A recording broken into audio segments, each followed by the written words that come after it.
Imagine being a lost shadow, searching for your owner while jumping from one shadow to another.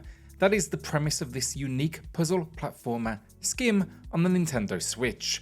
But does it live up to its unique premise? Well, let's dive in and find out. Subscribe if you enjoy the video and like the video too if you don't mind, that makes a huge difference. So SCHiM is definitely unique in its concept, and it's accompanied by a suitably over-the-top story. So you'll start the game hand in hand with your human counterpart, experiencing the world from their shadow's perspective. So the journey here begins with our protagonist growing up, capturing their early moments playing as a carefree child, slowly progressing through to graduation and then eventually landing a job. Life seems predictably normal, that is until a dramatic turn of events shakes everything up, and that is unexpectedly our main character gets fired, spiraling their life into chaos, and in this moment of turmoil, you, the shadow, become separated from your human. Now what follows is an adventure where you must follow closely behind, jumping from one shadow to another, while also observing their desperate attempts to put their life back on track. Your ultimate goal, of course, to reconnect with your human. So regarding that story, it's somewhat actually hit close to home for me. You know, I recently relocated back to England and I'm currently going through that painful process of hundreds of job applications and cover letters. However, unfortunately, the story here did somewhat annoy me. You know, call me a little cynical, but the game takes you through 65 levels and it's just a little annoying in the sense that we can always see our character that we need to get to, but as we close in, they always leave at that very last moment.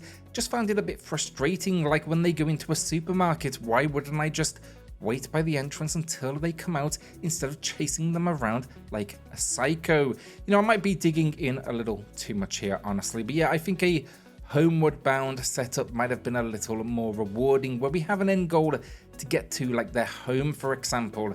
So yeah, overall, I'd say it's still a creative concept with its share of memorable moments, but it didn't always work for me from a narrative perspective. Thankfully, however, the gameplay here is a winner. You need to navigate from shadow to shadow, and you do this by jumping. Now, notably, you can actually jump twice, but if you're craving a harder challenge, you can opt for a single jump after completing the game initially. And the basic concept, though, is that you must jump and land in another shadow. So if you land on solid ground, you can react quickly and jump that second time, but this time it is only a shorter distance. Now, should you miss a shadow, you're going to be transported to your let's call it stable location, which acts like a checkpoint system. However, towards the end game, I did find occasionally threw you back just a little too far, though I will admit this is definitely a minor complaint. The only other controls you really need to kind of think about, you can hold a trigger to see your end goal. The camera basically pans over there slowly, and then you can rotate the camera to 4 different perspectives, which definitely helps with some of the navigation. That takes a little getting used to, but it works absolutely fine. And finally, you can interact with objects with the press of a button, which we will detail here shortly. I think for gameplay though, really what sets SCHiM apart is the sheer variety of shadows that you encounter. Now at first you're going to be leaping onto stationary objects, but don't get too comfortable. Things soon get a whole lot more dynamic. Before long you're going to find yourself hopping onto moving cars, hitching rides on birds' shadows, and interacting with an array of unique objects. And that's, as I said, with just a tap of the button, you can basically make things happen. So for example, a sneezing human might not be helpful, it's definitely entertaining, but popping open an umbrella could send you flying down the street. I had a blast experimenting with all of the different objects that populate this world. You know, as I said, opening umbrellas, catching rides on birds, and then perfectly timing jumps with moving cars definitely adds an extra level of challenge to the gameplay.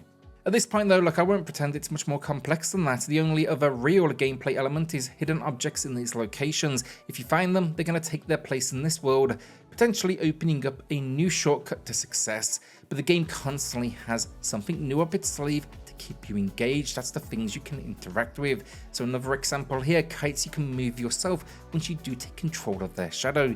Controls are basically simple, but they're using them in really smart ways. So when you're a kite, for example, you're actually going to use these to reunite a family of dogs. So still, I'm not quite sure why we do become dog rescuers at this point, but it for sure worked for me. Basically, if I haven't made it clear at this point, it's the level design that's the winner. It's constant creativity is something I really appreciate, even if some levels feel like padding, adding nothing more than, let's say, 20 seconds of gameplay. And sure, the difficulty can shift a little all over the places at times, but honestly, the game's never too difficult. It's a game that's designed to challenge you a bit, but you're not going to find yourself stuck here for hours on a single jump. It wants you to explore, it wants you to experiment, and it wants to deliver its narrative to you, and I personally do think that is fine. What may, however, at this point put some off though is the game's, let's call it, shortish runtime. For the genre, I personally found it fine, but I wrapped it up in just over 2.5 hours.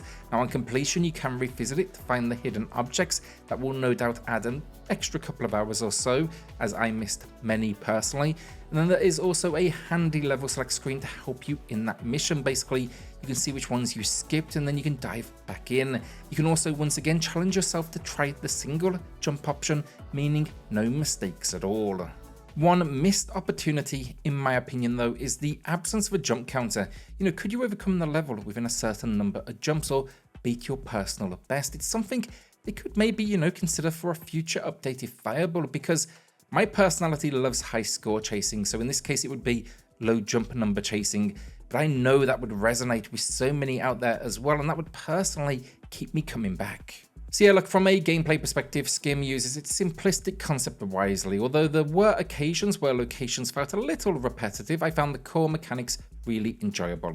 Again though, what stands out is the ability to interact with various objects that you do encounter. This feature plays basically into the game's playful nature, often making me explore just for the fun of it. After all, who wouldn't be curious to see what an elephant does? The game basically just excels at tapping into the natural curiosity that makes you want to discover more. So visually, it's lovely, or I really like it. It won't be for everyone, but the minimalistic art style really works for the concept of the game, in my opinion, making it nice and easy to identify where shadows are and what you need to do. The visuals on the hardware are also nice and crisp, and locations often feature different color palettes, keeping, the experience visually exciting. This artistic approach not only as well complements the gameplay mechanics, but also makes every area feel, a little fresh and unique, whether you're jumping through a bustling city or a tranquil park. Each setting has its own charm and vibrancy. The only minor complaint I would have visually, when you do load into the levels, the game will start at the end goal and then pan slowly to your current location. I found this animation, this cutscene, to be a little stuttery. When it comes to audio then, not a lot going on, but that makes sense given the game's design. You're going to hear minor sound effects like the jump, accompanied by mellow music that perfectly matches that game's vibe. What's really interesting though are the interactable objects. They truly enhance the soundscape. Open an umbrella, you might hear the wind. Cars will honk their horns, alarms might go off, and so on. These small details really bring all of these different objects to life. Overall, SCHiM offers a unique and honestly delightful experience, even if the story didn't quite resonate with me personally. Found the platforming though particularly enjoyable, as well as the excitement of navigating various locations and just figuring out, the multiple paths to the end goal. And while it may not be the toughest or even the longest game out there, sometimes you just need a title where you can sit back and relax, and for many players, this will be that game.